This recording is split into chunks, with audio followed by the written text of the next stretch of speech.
'66 Chevy. Always had a straight six in it. And I got to go on a lot of rides on the country road on that thing. Scared the holy crap out of you. You're going down the gravel road, and you couldn't even see because the dust. I don't know how the heck he could see, but he would go out and test that thing along the elevator there and out that gravel road towards Brooks and just laugh my butt off because it's like, whoa. I'm still tweaking a little bit on the volume and stuff. I finally got the volume to work now, so they couldn't hear us there for about 5 minutes. So now I think they can hear us and see us, so I think we're good now. Hey, and if it's working, hey, send us some questions. We'd love to have some questions, folks. You can do that on the YouTube channel. We love having questions, so we know that you're out there. Love to be able to answer some questions. It might be a little bit laggy. Again, we're using the hotspot on my phone because the Wi-Fi situation here is still not... Perfect. I don't think the bugs have been worked out yet. I'm not really sure what's going on, so... but yeah, it's good to have you on YouTube as well. We're only going to be on the air on YouTube for probably here about 40 minutes, so because we're only going to do the show till about 5:30. So, but they should be able to hear us and see us now, so that's good. Yep, we're getting there. Yeah. Is that the engineering departments took care of that? Yeah, it's, when technology, I said this at the start of the show on the radio. I said technology works really good until it doesn't. Until it doesn't.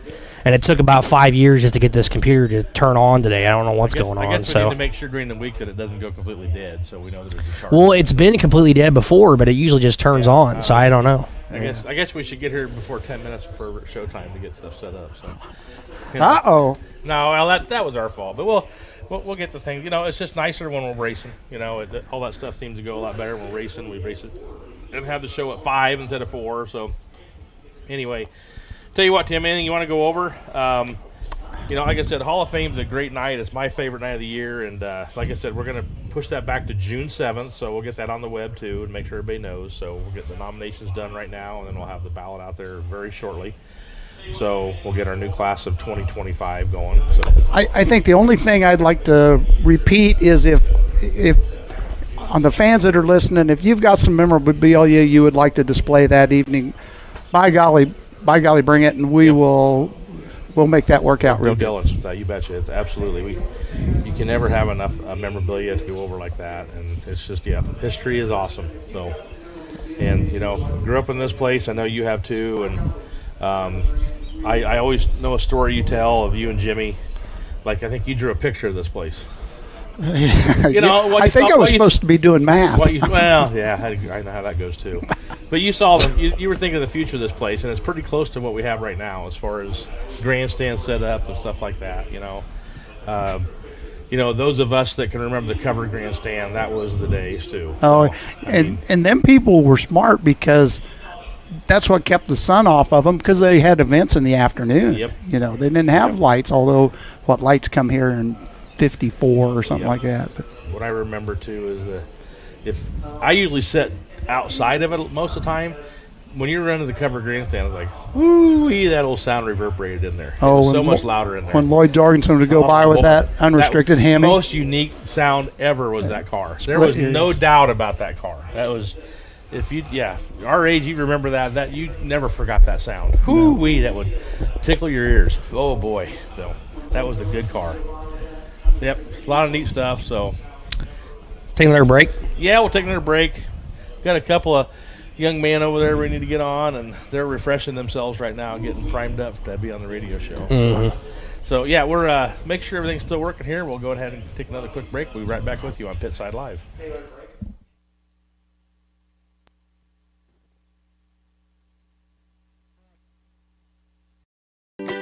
Too busy at work to wait in a long line at Subway? Order online at order.subway.com. Simply register with your email and password and order away. You can also download the Subway app on your smartphone. Order up to 6 subs, salads, or pizza. Ready in 15 minutes once order is submitted. Also add chips, cookies, and drinks easily. And Subway's back to normal hours Monday through Friday, 7 a.m. to 11 p.m., Saturday, 8 a.m. to 11 p.m., and Sunday, 9 a.m. to 10 p.m. Order online at Subway in Red Oak, Clarinda,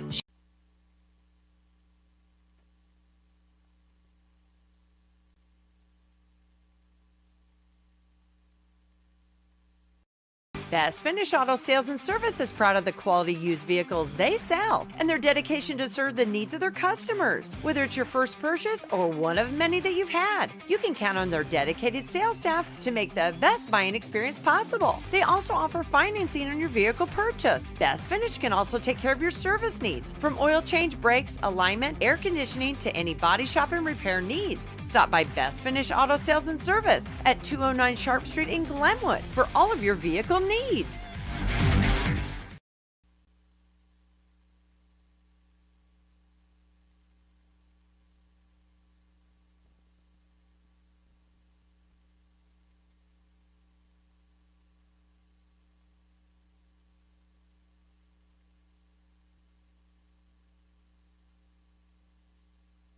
There we go. Welcome back to Pitside Live here on Adams County Speedway in Corning, Iowa. Thank you once again to Pryor Home Improvement, Heartland Foam Insulators, and Subway, Red Oak, Shenandoah, Glenwood, Clarinda, making me hungry thinking of Subway right now. So anyway, we are back here live. We're also on the YouTube channel, so make sure you're pulling us up if you really want to see us. Sorry if we're a little laggy. Using my hotspot on my phone right now, so I plan on hopefully next Saturday night we're going to get the Wi-Fi to work correctly, because I guess we still have an issue with we hooked them up to the wrong servers or something. I don't even know. Yeah, so figure it out. So. we got somebody that's been on the show before. Only when it rains out. Yeah, true. This is our race director and track prep guy. This is Logan Carlson. So you guys are refreshed, kind of primed up a little bit, and what's up? It's kind of stinks that we rained out, but we can't control Mother Nature, I guess. So the track is raceable, but the infield's not. yeah. Well, the very bottom of the corners still aren't good. So we would probably have to put tires out. Yeah. It's never fun when you have to water around water puddles on a racetrack. Yeah. So, it's one thing to try to get a race in. It's another to try to get a race in and then realize how much work it is afterwards to clean things up, because it just tears the holy heck out of stuff. Yep. And we could have raced and with the moisture that's in the track, we could have had soft spots and we could have had holes to work on for the next 2-3 weeks. And looks like Mother Nature is going to be more favorable towards the end of next week, so we should be able to get that one in and go on with the season. But yeah, it kind of sucks we rained out tonight. But how long has it been since we got opening night in? Right. Well, I called Aaron at the radio station yesterday. I said, April showers brings May races. Yeah. Yeah. He goes, that's right. How that saying goes. I said, yeah, it's like, we didn't get one in. Like we said, we got that first race in the year. When was the last time we got a April race in? What's what we were talking about? It's been a few years. It's had to have been over 8 years. Yeah, it's like, I know it's been since before COVID. I know that for sure. So it's like, Cole Hendrickson's currently listening live from the mail truck. So he's still working. Delivers mail in Bedford. He commented on us. So what's up, Cole? I was walking over here a little bit ago, and I noticed we have a pretty sweet Hall of Fame sign up there with all the Hall of Fame inductees over the years on it. It looks like that Dre come up with. It looks really nice. It is. It's better than our swing out board here. It's just Dre walks around this place and sees all the old signage, and he just cringes. He's like, man, I got to get this stuff updated. That's great. We need that. Yep. And he's already got one set up for the old chat sign down there. He's got that set up to replace, because that was too bad that we had to lose them. But anyway. Well, speaking of weather, though, I mean, it looks like Monday might be a little interesting. But other than that, next week doesn't look too shabby. I don't want to jinx it, knock on wood, but hopefully we can get some drying weather and we can get a sheep's foot on this thing and start hammering it out again. Hopefully we'll race next Saturday. I hope it's like the last couple of years where this happens and then we just rattle them off. Yeah, we had a run for sure. So. We're not the only ones. I seen Lee County made the tough decision this morning to cancel. They had saturated grounds, and it's cool. Tonight the wind would have been blowing right in our fans' faces, and it'd be super, super cool out there. So, we're a business at the end of the day too, and we got to watch that side of it too. So and I know there's hungry race fans out there, but the warmer weather still brings us more race fans. So it's I say it at our meetings. Gail Hample, longtime promoter, his philosophy was 55 degrees or warmer, and I tell you what, even 65 seems pretty iffy sometimes to me, because if the wind's blowing, 55 isn't warm enough. Right? So, no. Well, we were at Eagle last weekend, and Saturday night was all right, but Friday night, man, thank God I was up in the announcer's booth, because it was cold. and there was people that were wearing blankets over their faces. I mean, it was cold. I stepped outside the tower practice night, and I was like, I'm gonna step back in the tower. It's it is a little breezy out here, so It's nice up there. And this is an opportunity where we're talking about that, just to remind myself and remind everybody that keep looking, that we're going to be doing Dirt Crown TV here too. So we'll have that set up next week as well. So we're not making a big push of it until we get that thing going and make sure. But that is the plan. Now we would love to have you down here because you don't get the sights, sounds, and smells on TV. Yeah, but we're going to But be doing that. if you can't make it to the races, we will be on TV, so that'll be nice. So, Logan, you got your first year under your belt of race director, and through the off season, you kind of up in the air on what you wanted to do and decided to come back. So, is it been a little bit easier this year, less stressful than last year because you kind of got know what you're doing? So, every week is more stressful than you think. When you have so much on your plate to get so right for so many people, to enjoy their night, I guess it's a bigger chore than you think, and to do everything all day long, lead up to that pit meeting, 5:45, 5:56, whenever it is, that we can get there, to jump out of a piece of equipment to run, go to a pit meeting, remember everything you want to get rattled off, to guys, and to get the night going, to carry that into the night, to make sure every call that you make is as good as you possibly can make it, and for everything to go smooth and not have anyone be upset at the end of the night. There's a lot of stress there no matter what, and you're never going to get rid of that. That it's human nature, and I watched Mike do it there for a couple of years, and he's pretty seasoned at it. Right now, even year two, it still gets to you a little bit. You want to make sure everything's right. You don't want a guy to have a bad experience if he can help it. I started out, same way in turn 4, where I would make calls and then I would think about them all week long, and people, and it's like, but you learn just like I'm just out here trying to be fair, and I'm going to call things the way I see it, and I say it all the time, and that's all you can do to do the best you can.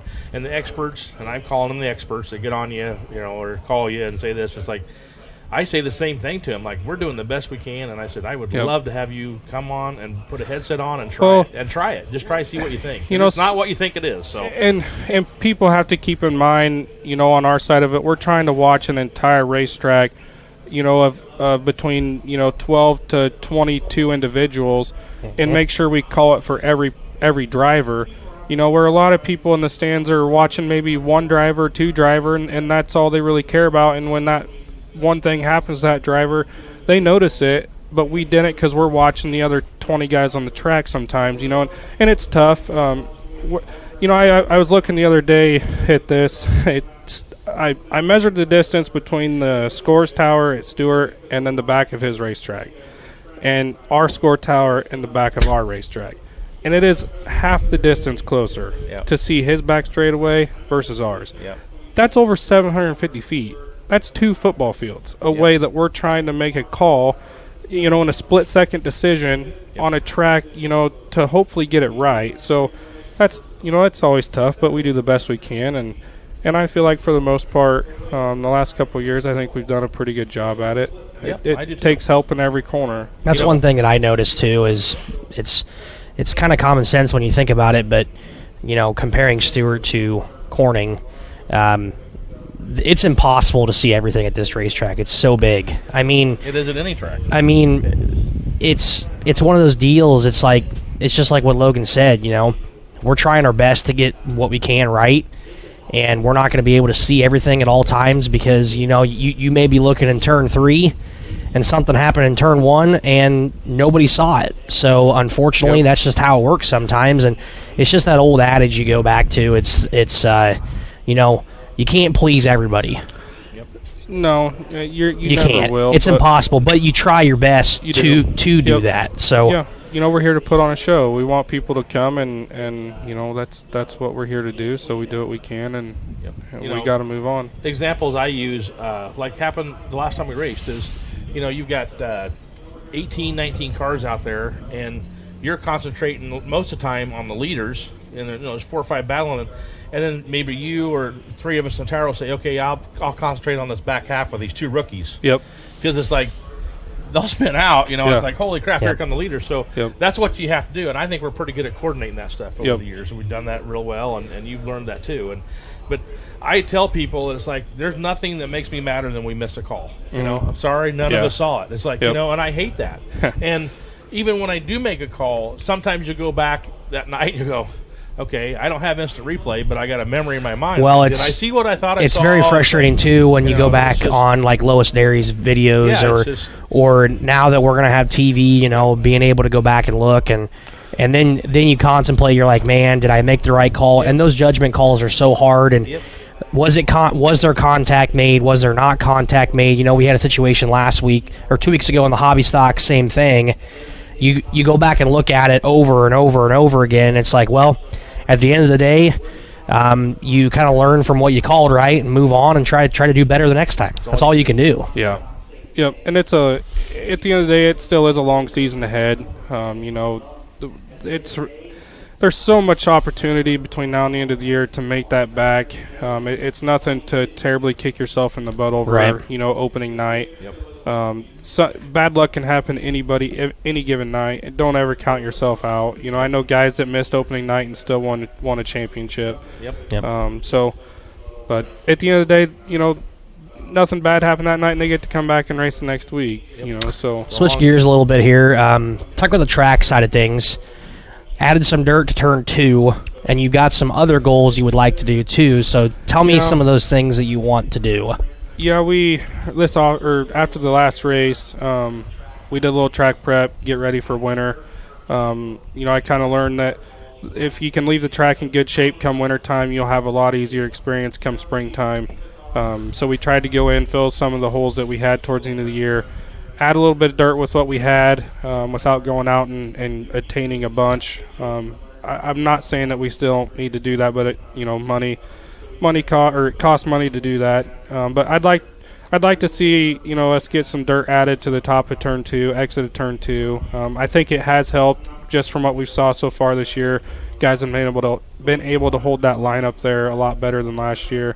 And then going into turn 3, I think that's going to help. There's a little bit of dirt in the middle that I need to take out.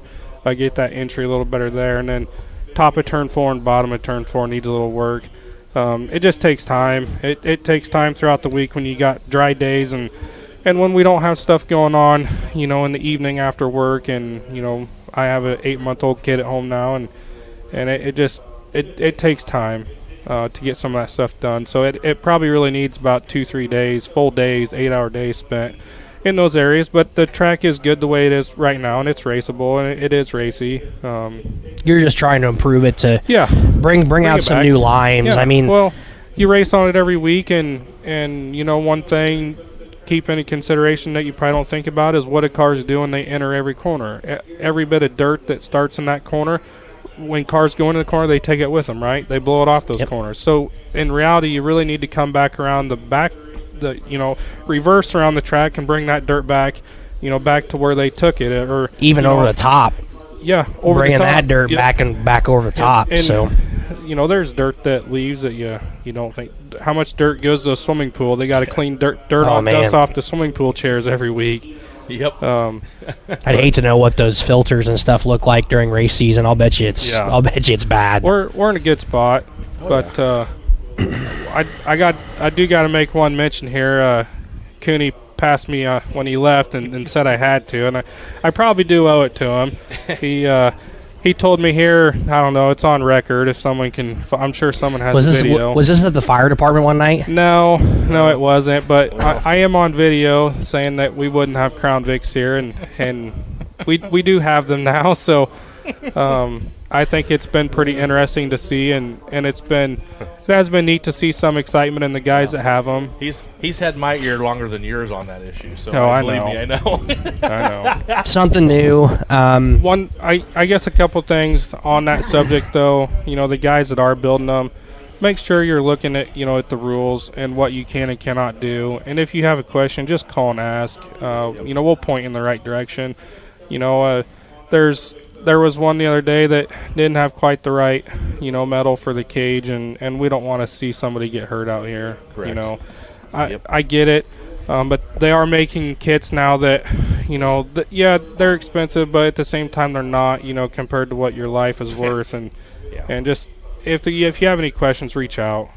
Yeah, don't skimp on safety. No. Jeez, please. I know our parts guy sells them. Yep. Nick Woodard sells the cages. What are they, like $4.99? I think Correct. for a full setup. Yep. And Justin Bissell's car, I kind of looked through it there during practice, and it actually looks pretty dang good. I mean, it's clean. And I tried getting him on here, but he said he was busy, and he goes, I'm not just saying that, but I was talking to him yesterday, day before, asked him how it went, how he thought it went, and he told me he thought he was doing 72 or 75 down the straightaway. I thought he was out to get groceries, but I don't know if that's the case. But we might have to get Rich's radar gun down here and see what them guys are Some actually of those guys doing. still have their speedometers in them, don't they? Well, you got to take tires into account, and True. if it's actually right or not. Mm-hmm. But I have an old gun, but I don't know where it's at. I got to see if I can find that. I have an old it's jug. probably been thrown away. I don't know. you ought to see if you have it. It'd be I'll look. interesting. It would. Yeah. I'll look for that thing. Maybe we can get a donation from somebody for a radar gun. Well, I think some of it is, they were kind of tentative that Friday night, but the way those Crown Vics race, you watch Cletus McFarland do it all the time on YouTube, and they don't like to get sideways very much. Yeah. So it's a lot of momentum and just a little bit of sideways, but yeah, they are rear-wheel drive, but they're one of those cars that you're not going to see them get real sideways. No, I've done some talking with the guy that come up with the whole Crown Vic class, and he's a really, really nice guy. He told me, he's like, we had guys think that they were going to get in this thing and pretend it was a stock car and set that right rear into the corner and whip that thing around. He goes, it's just not the case. They're too heavy. They're super tight to drive. They're not real loose cars. And, I guess if you put that together maybe with, how those guys were at practice, I'd believe it. So it'll be interesting, though. And this is still super early. They got a lot of time to change gears, play with some stuff, see what they can come up with and see what that class ends up come to be. Hopefully we can get, I'm hoping 2 heat races of cars for opening night, I would hope. Yeah. We are at the top of the hour. We'll do a little station identification here. You're listening to KCSI 95.3 out of Red Oak, KOAK 1080 AM out of Villisca. We're here on Pitside Live on an off night of the races here at Adams County Speedway. Nobody here except we got us three, and Chubbs is over there drinking an alcoholic beverage, so he's having a good time.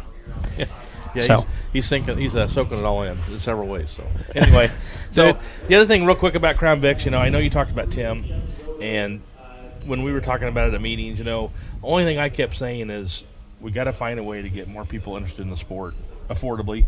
And we kept talking about go-karts, and I think that's a great idea too, but we knew that manpower was an issue. Cole says every piece of safety equipment is cheaper than a hospital bill. Yeah, he is 100% right. That is true. But anyway, what we kept preaching on Low Logan, you said this, is we want to keep this class pure, cheap, stock, and have fun. Yeah. Want these guys Yes. to learn to Yep. have fun in this class. So. We talked 2 weeks ago on the radio show. We talked with Josh Mose for a long time about race car drivers these days. They are a victim of their own circumstance. A lot of them have taken the fun out of the sport because the technology is so advanced now that we've gone into a world of it's not even fun anymore. Like, if you miss your setup by just this much, you can have all the talent in the world, and then you're out to lunch because you missed a setup.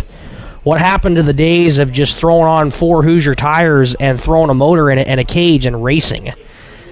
That's the problem we're getting into nowadays with racing, and the race car drivers, unfortunately, and the technology, we've done it to ourselves. We really have. Yeah. Well, that brings me to a point that we talked about the rules and of Crown Vic. When it's in there, no veterans, no Exactly. class track champions, and don't want to stink up the class. Yep. But some of those guys were on the old social media, and I kind of felt for them in the sense of they're thinking nostalgic.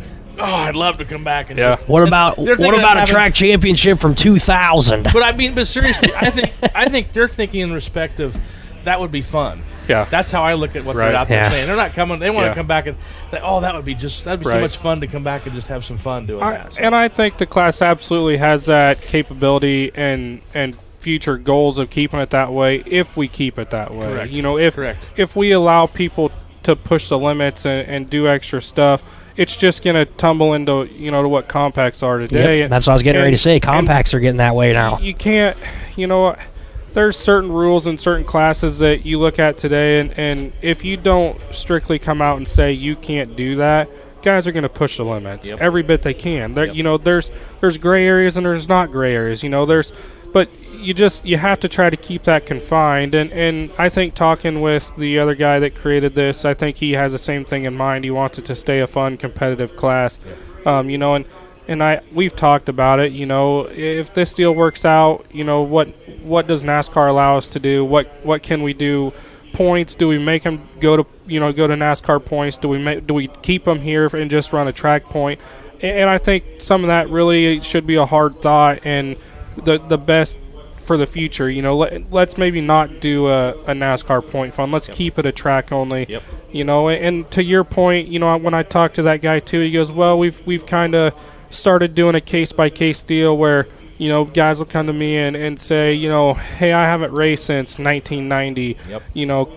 Could I do it again? And, he might say, yeah. So we've talked about that. It's an option. We haven't ruled it out. For all these guys that are kind of down and out about it, don't get discouraged. Yep. This was strictly a trial-by-air deal. See if it works. See if we can get interest. See what happens with it. See if it's a class that puts on a decent show. At the end of the day, that's what we're here for, right? Yep. We're here to put on a show for fans. Yep. An event. So we want to keep it that way. We don't want to come out here and have a circus. We want to put on a race show. Correct. So there's a lot more thought to it, but keep that in mind. For the guys out there that are sitting there going, well, it says today I can't, but maybe next year I can, or maybe the year after that.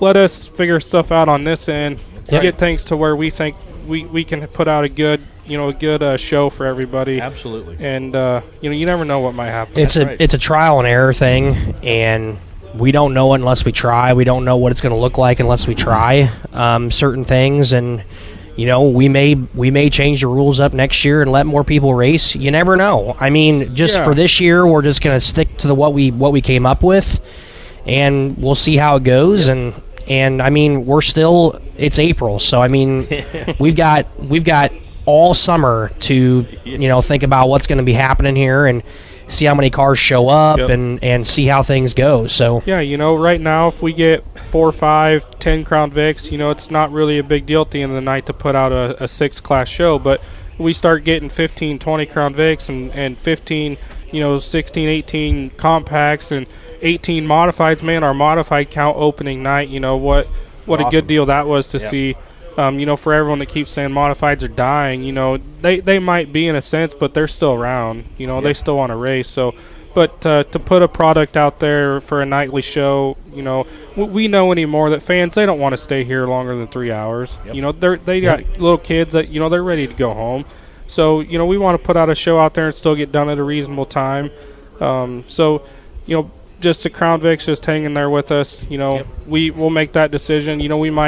We first come out and we said we weren't going to make up those nights, and now I think we're kind of open to that a little bit. So just hang in there. Don't take everything that comes out to heart, and we'll do the best we can. It just goes back to what I say. I try to say this every week on the show. It's like the social media side of things. Just take it with a grain of salt. There's always going to be those toxic people that make those comments and things like that. And they're entitled to their opinion, but just always think before you say things, because there's a lot of work that goes into this stuff. And this guy to my left, he knows it just as well as anybody. It's like, we are just people that are down here. This is like a hobby to us. This is not our full-time job, and we're just here to try to support and keep this place alive. And we hope that you guys do that too by supporting us. So yeah, I mean, just to race on a racetrack between Friday night and Saturday, I'll have at a minimum of 18 hours.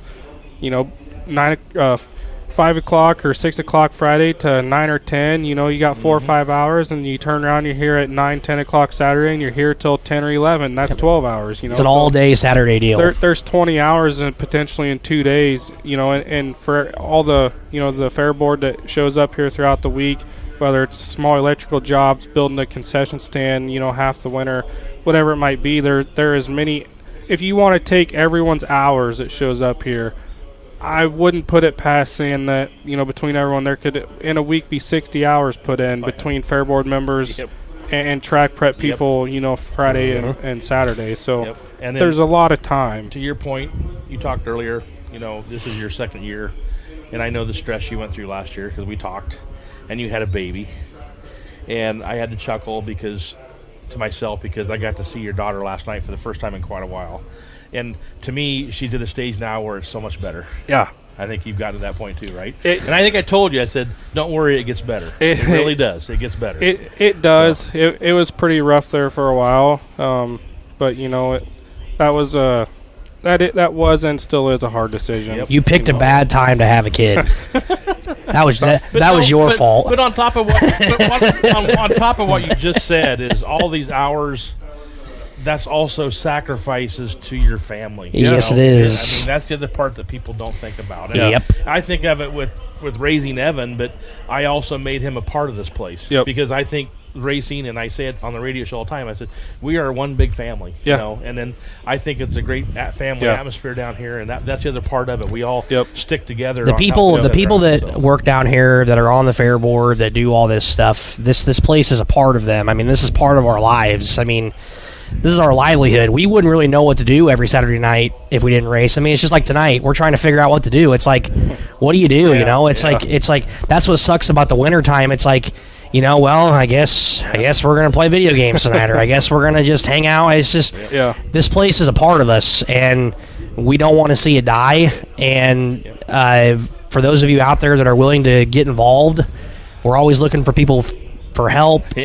Spotters, officials. We're always looking for people that are willing to be down here. But the hardest part is finding people that are willing to be down here all summer long, every Saturday night. I mean, that's the thing. That's the thing that people don't get. It's like, this is a commitment.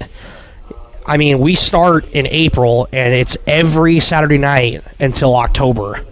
And 7 months. Yeah, it's a long time. So think about that. 12 months in a year, and we're down here for 7 months of it. Yeah, so it's kind of like bowling that we do on Mondays. Bowling's a long time too. That is your extracurricular activity. I'm not calling the Kanowkowski family. No way.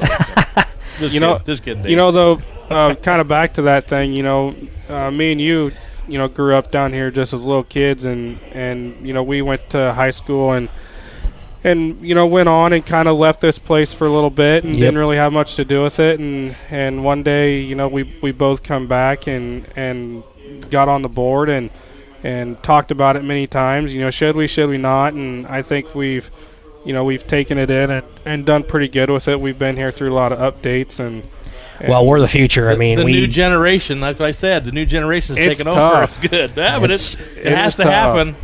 I'm 40 years in, guys, so I'm like, it's time. So you want to take another break and get Chubbs on here? We'll do it. And Logan, I don't know if you have anything else to say, but appreciate you having me on. Yeah, thanks, guys. I think you do an awesome job, and I'll stick up for you any day of the week. Anybody that says not so, because I think our track's in great shape. It's a thankless job being a race director, unfortunately. As far as that side of it goes, I know the track prep part of it is awesome. It's one of those deals. It's like, you can thank him all you want, but at the end of the day, there's always something in the back of your mind. It's like, man, I wish I could have done that better. Or there's always somebody that's frustrated. The passion is there. We talk about it every night. Unless it's Chubbs, we don't care, but the other drivers, Yep. So, sure. All right. Well, thanks, guys. Appreciate it. We'll see you next week. Let's do some live race next week, and we're going to take a break and be right back here on Pitside Live.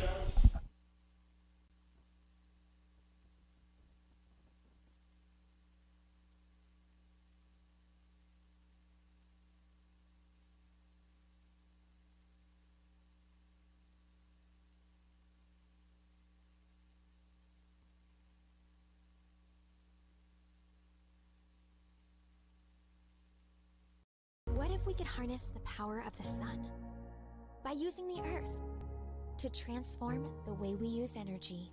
Water furnace geothermal systems are simply the most efficient way to keep your family comfortable. Winter or summer, day or night, rain or shine, without burning fossil fuels. Giving you the freedom to focus on life.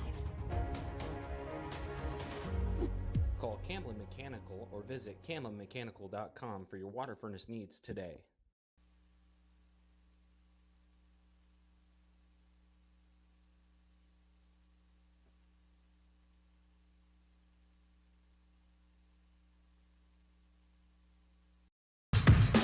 Are you interested in starting a career instead of just getting another job? Well, hop on over to Fresco System USA and let us help you find the one for you. We offer competitive wages, benefits starting day one, and so much more. You can pick up an application at 2026 Fernwood Avenue, find us on Indeed, Better Team, and Facebook, or call 712-623-8100, extension 6659. Spring into action and join the Fresco team today.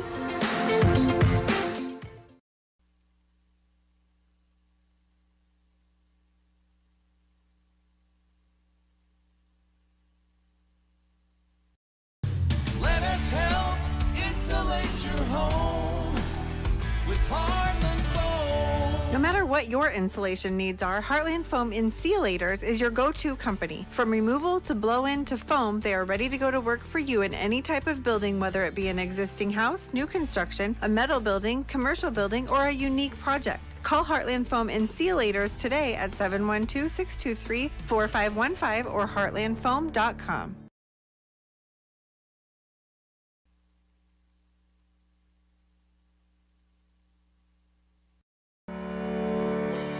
Since 1892, Malvern Bank has been building community from 404 Main Street in Malvern, Iowa. For generations, Malvern Bank has been serving local businesses, families, and farms to help them achieve their goals in every step of their lives. From saving for college to planning for retirement and everything in between, Malvern Bank is your full-service community bank, here to help as you plan for the next chapter of your life. Call, click, or stop in today to apply for an account, loan, or credit card. Malvern Bank, we build community. Member FDIC, equal.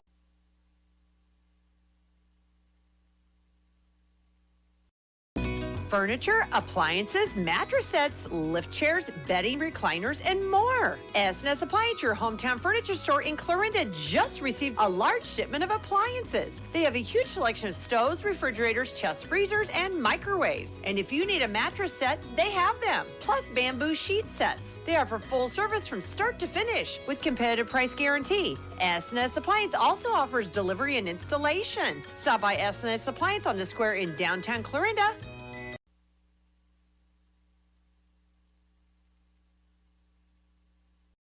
This is Josh with Shore Motor Company in Clarinda. We want to be your GM dealer. We have highly qualified and trained technicians ready to work on your vehicle. Anything from recalls to warranty work and beyond, we are your GM dealer. Our service department is open 6 days a week for all your service needs. We even have an express lane for those no-appointment quick oil changes. Visit our website at shoremotor.com to request an appointment or give Mike or Amanda a call at 712-542-6581. We are your GM dealer. Shore Motor Company, just south of the square in beautiful Clarinda.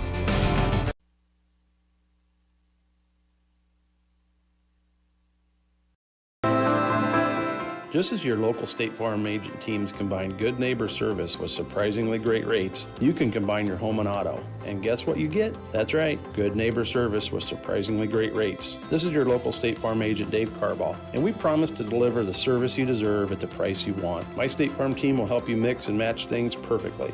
Call us today at 712-623-5639 for your surprisingly great rates. Like a good neighbor, State Farm is there.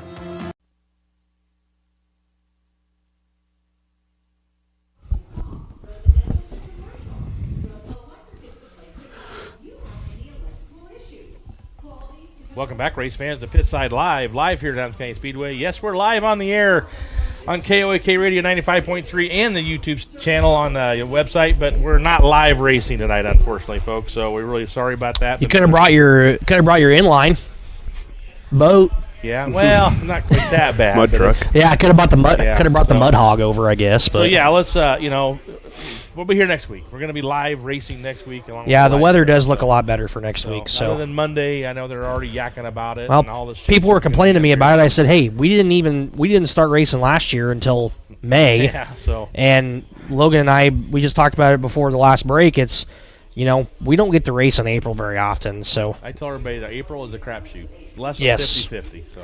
got another guest here on the You show, a 7-time modified champion and a 1-time stock car champion last year, Jesse Dennis. And I need to stop calling you Chubbs because it's getting to be Slims now. I don't know about that yet, but well, you're looking good. We always hope for that, don't we? Yeah.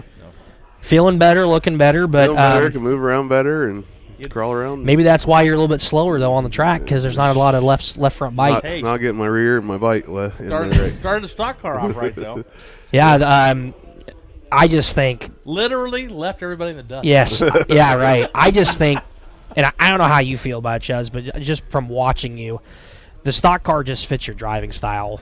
It does. An older, I shouldn't say older. The modified is getting pretty technical, and I'm not there yet. You're getting some grays. Yeah, You are getting older. You You got are. to.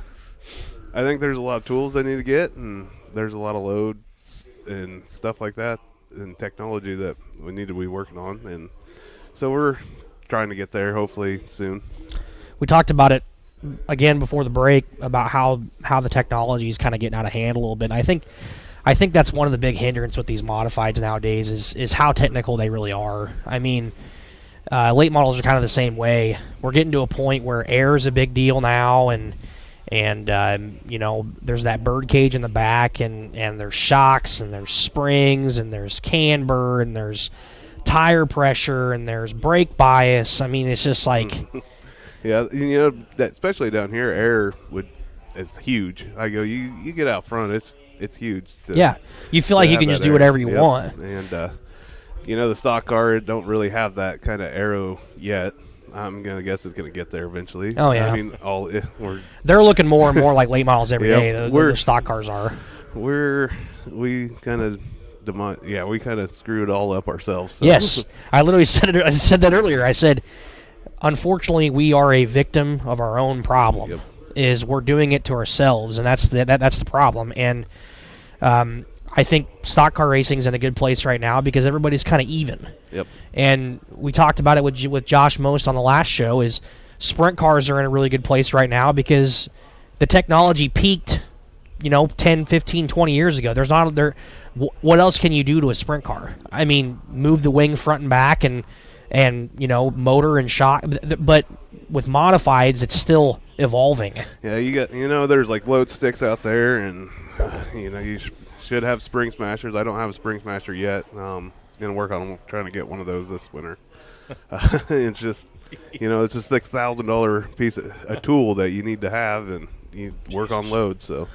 So from when you first started, back in the early 2000s, till now, if you could tell yourself, if I would have known it would get to this point, would you ever have even considered racing a modified if you knew it was going to be this complicated? No, yeah, I probably would have, but I mean, it's still part of the fun of it. It's a lot of fun trying to figure this stuff out like that. It's like a puzzle. Yeah, it is, and you got to work. You got to work on it, and we worked pretty hard on it. We didn't race last week, and I'm still working on mine. And obviously not racing this week. Not racing this week. I mean, you could. I mean, you could go try it, but we pretty much threw the kitchen sink at it this week. So there's two ways it's going to go. It's going to go either really good or really, really bad. So, and you don't know unless you try it. And I think one of the things with these mods too is once you find something, then you want to try to stick with it. Yeah, stick with it. And I think Wiggins is a prime example of that.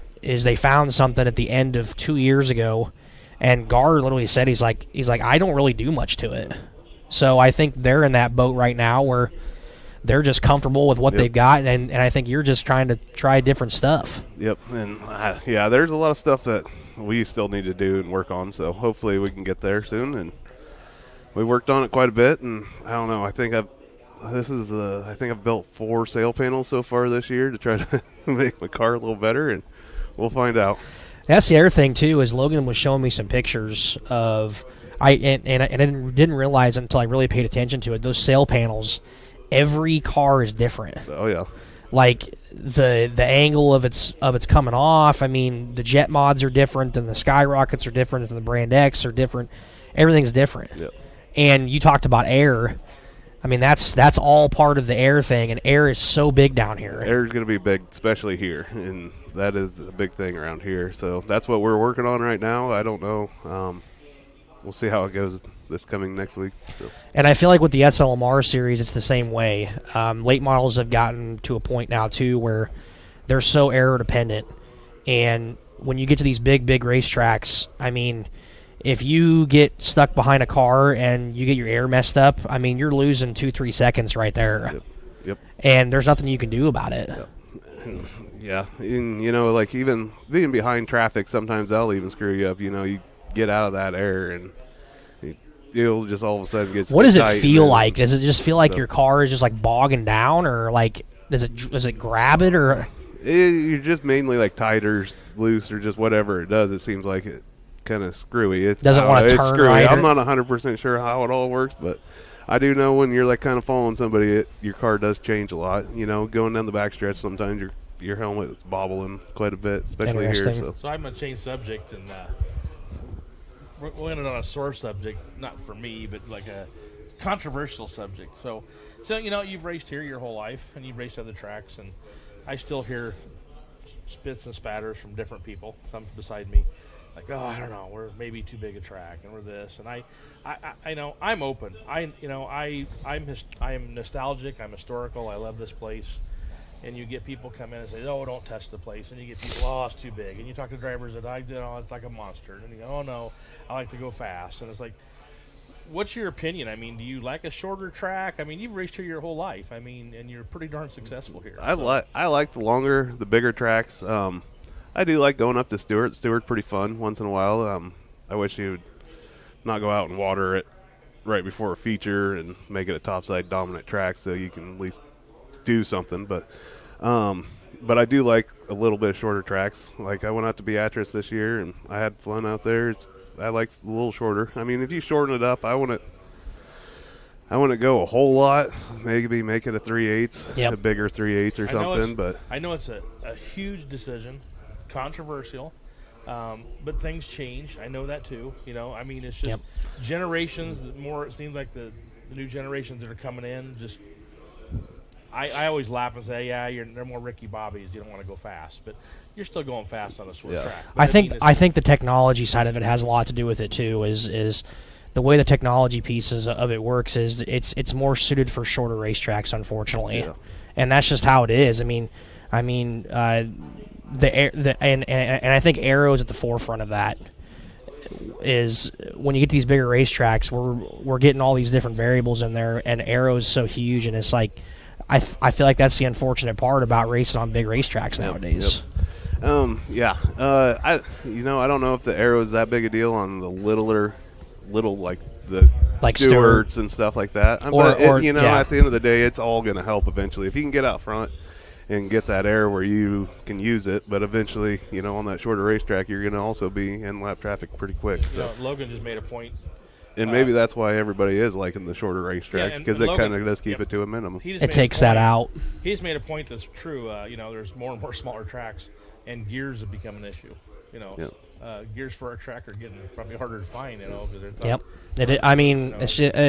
the unfortunate part, and we're open for everything, and if it comes to that point, we're not totally against it, but we're doing fine where we're at right now. Track north to us, Shelby County. They made the decision because they were hurting financially, and I think they made the right decision. I really do. And that is one thing. I mean, it takes a lot of fuel to go around this place and get it ready every week. It's a big deal. So it's a beast, and you got tracks like Knoxville who are really big too, but they've got the budget to back it up. I mean, and they've got the equipment, they've got the manpower. And I feel like a lot of that with like Shelby County, a lot of the decision that went in for them was like what Chubbs just said, the finance part of it. the fuel costs, all that kind of stuff. Those are all the variables that you got to play into, and we're doing all right financially right now, and that's why there's no reason for a change, because we don't want to fix something that ain't broke. But at the same time, if it gets to a point where it does start breaking, then we're going to have to start making a change. You got to stay in front of the ball. You got to stay ahead of the game. Yeah, so you got to stay ahead of the game, and that's the unfortunate part is if we ever get to a point where we're going to have to do it, I'm with you, is I had a dream about a month ago of this place turning into like kind of what I-80 was. I-80, yes. I mean, I'd love to see I-80 back. It's a shame that it's gone. I really miss that place. Oh, I miss it a lot too. Whenever you drive past it makes you sick. It was a 410, and it's it was a fun racetrack.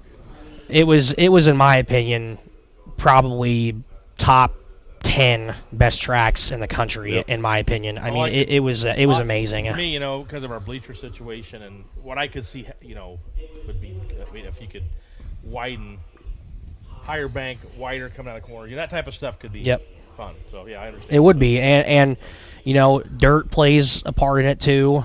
Getting new dirt, the dirt that's been here has been here for over 100 years, and Logan's dug down in there and knows what it looks like underneath there. I've seen it. It's just like gumbo. Yep. It's like black gumbo. Knoxville's the same way. They have the same style of dirt, but ours is so old that we would have to, if we were to ever do something like that, we would have to take it all out and redo it. Yep. And it would be a long process, but in my opinion, like I'm with you, if we were to ever shorten it, I would love to see it like an I-80 style racetrack. I would. I loved I-80. It's a shame that it happened, that it shut down, but it is what it is. Another track I really like, and wasn't very far away, was Audubon. I love that track because it's just a blast to run. And I wish they would come back. The cool part would be too is if push comes to shove, if we were to ever want to shorten it or whatever, we could work with the Kaziski family and they could maybe model it after what they built up there. I mean, they know exactly what they did because they built it. Yep. So that would be awesome in the future. So. Well, I'll tell you what, guys. That went fast. Believe it or not, it's been an hour and a half. Is there really quick though before we get you off of here? I did want to ask, just for people listening, for you. So we're still doing stock car modified full time here. I know Becker does like to travel quite a bit. Yep. I know. Is there any plans on taking the stock car mod anywhere here middle of the season, or? I think we're gonna. Well, I think this week we're gonna try to go up to Stewart on Wednesday. Yep, and then maybe go with the stock car. With the stock car and modified. Okay. And then we'll just see how it goes. I don't want to put us in a bad situation if we tear the stock car up on Friday night to not be able to race here on Saturday. So right. The modified ain't that big deal. I got another car. We can just get that one going if that happens. But I was thinking about maybe Marshalltown too Friday. So cool. So I know we've got some races coming up here throughout the season. I know the Underdog's one that you want to win bad. And I know you've got some more that you want to win. Tradition's always a big one coming up towards the end of the season. We've got 1,000 to win mod race coming up here and 1,000 to win stock car race. And I know you'll want to win that Dirt Crown one again. That was pretty cool. That was pretty cool. I'd like to do a little more Dirt Crown races this year and get out there and try to go and Eastern run pretty Nebraska. good with them. Yep. Yeah. And I mean, like I said, the stock car, I think it just fits your driving style so well. You look so good in it. I feel like you and Kelly are the same. You and Kelly have very similar driving styles in the sense that you guys don't take stupid chances. Yeah. You guys are just kind of just even keel out there. It's not. You guys aren't like Josh Most out there. You get what I'm saying? You're not a throttle masher. You never have been. You do like to run the high side, but you're not a throttle masher. Yeah. And I feel like that's why the stock car fits you perfect. Yeah. So that's just my opinion. The stock car, it's a lot of fun and it is challenging. You go get in that modified. It's totally different feeling when you get in that mod. It's it bars up and it actually digs where that stock car, it kind of will skate around on you, and so you drive it in a little harder, and then next thing you know, you're kind of just right up in somebody's door. I remember the first couple weeks last year. It was bad. You tried to drive it like a modified, and I was just like, whoa. I think the first time I drove it, I was up at Stewart, and I just was like, oh, this ain't bad. And I ran hot laps. I was like, yeah, it ain't bad. And I went in and started on the pole of my heat race, and I just looped it. I'm like, oh, well. All right, well, we're coming down to the end here. So it's a good way to end, right? So anyway, yeah. So tell you what, folks, thanks for joining us an hour early this week. And unfortunately, we're not racing, but we'll be back here live at 5 o'clock racing next week. And we moved everything back a week, so it'll be crisis intervention. Austin Hardison will have his car here with suicide awareness. So be 6 classes. Crown Vics will be here as well. So 350 to win compacts next week as well. So hopefully some guys will come down and race with us. Thank you to all of our sponsors once again for sponsoring Pitside Live. Thank you to KCSI for allowing us to do this. So really appreciate everything, and we'll see you next week for some live racing here at Pitside Live.